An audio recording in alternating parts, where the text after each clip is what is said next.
I'm wearing my Terp lapel pin, as I told you earlier, Steve. Let's get started with Tacoma Park native, whose one magical season at the University of Maryland brought the attention of the college basketball world to College Park and laid the groundwork for the championship year of 2002, the national championship. So, as the great Channel 9 sportscaster Warner Wolf, and Ernie Bauer was the director back then, as he used to say, let's go to the videotape. Steve Francis was the second pick in the 1999 NBA draft after his one incredible season at the University of Maryland. He immediately made an impact by winning Rookie of the Year.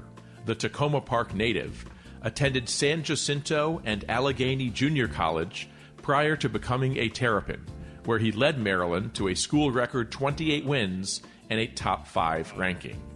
Steve also earned second-team All-American honors and was a finalist for the Wooden and Naismith Awards.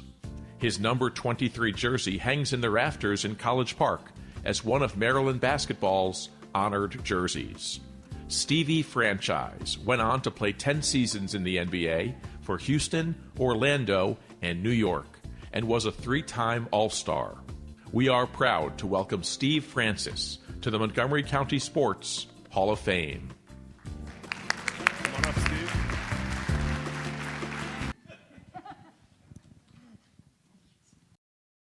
How are you, Steve? I'm great. So one of the measures of how great somebody is how many nicknames they have. You have a lot of nicknames. Wink, Stevie Franchise. Are there any more others that we don't know about? Big Head. That's Big Head. So what does it mean? You know, you grew up Tacoma Park in this area. What does it mean to get into the Montgomery County Sports Hall of Fame? First of all, I want to thank God for this opportunity to be here today. For me, my career in Montgomery County sports began in 1986. The fondest memory of me in sports in Montgomery County came probably the first day of practice. I thought I was the best football player ever in the world.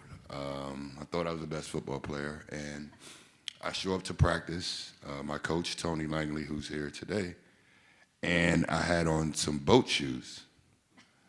So I had on some boat shoes, and, at that time, being in poverty, I didn't really understand the significance of being prepared. So I kind of learned that early. We went and got me probably my first pair of basketball shoes in 1986. And like she won 10 years in a row, my team, we never lost in Montgomery County. Tacoma Park Boys and Girls Club, we never lost a game. Thank you, Coach Langley. So along with that experience, not only with basketball, but being in the community, there's not a community that we didn't touch for, jobs, doing newsletters, cutting grass, and things like that. So it was it wasn't just about basketball for me. And you played at a couple of junior colleges. One, was it Cumberland, Maryland? Yeah, Allegheny. Allegheny. It was great for me to be closer to home.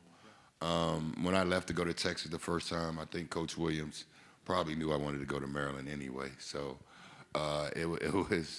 it was great to get back home to Cumberland and to be close to my family and the University of Maryland. Was it a dream of yours to play at the University of Maryland? I think so. Like I said, my coach, Tony, I went to Maryland basketball camp since I was 10 years old. I followed Walt Williams around, if you guys don't know Walt Williams.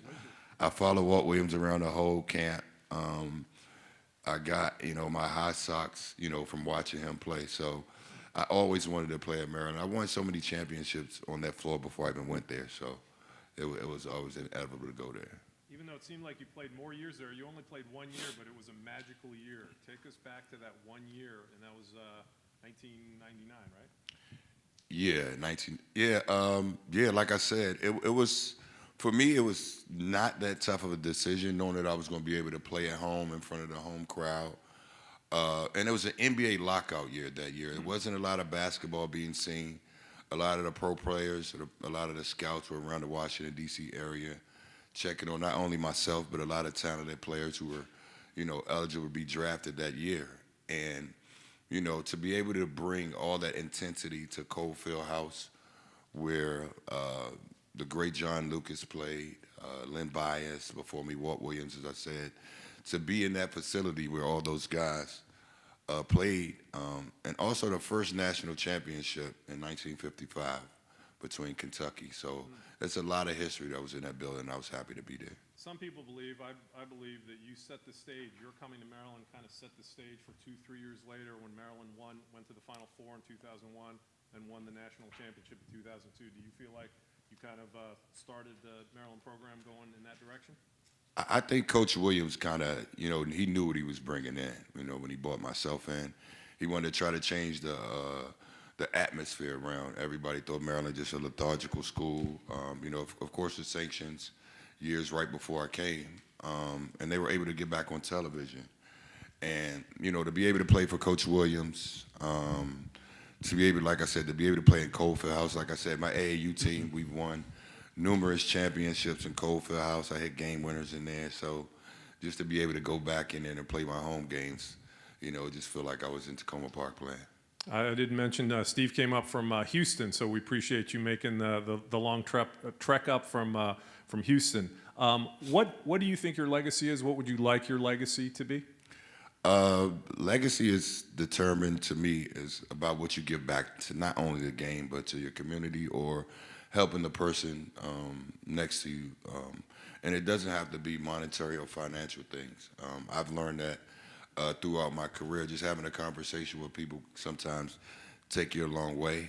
My foundation has been around since 1999, so we continuously helping people, get to college. And this next step with housing and things like that, and teaching people about financial literacy, some of the things that we're going to be doing in the next year or two. So, like I said, Montgomery County doesn't owe me anything, should I say. What is your greatest basketball memory? If you had to boil it down to one, can you pick one? My greatest basketball memory. There's been so many, but like I said, when you're in 4th through 8th grade and you don't lose a basketball game, all in Montgomery County, and you see these guys every day, and they can't say nothing to you to this day because, like the records are going to be there forever. And I'm definitely happy to be a member of an 88-0 basketball program. So you said scoreboard a lot, didn't you? I didn't even have to say it. Sometimes they cut the scoreboards off, so. Ladies and gentlemen, let's hear from Steve Francis. Congratulations on getting in the Hall of Fame. Thank you very much. Thank you very much. Thank you. I could go on forever with you, but we haven't. Thank you.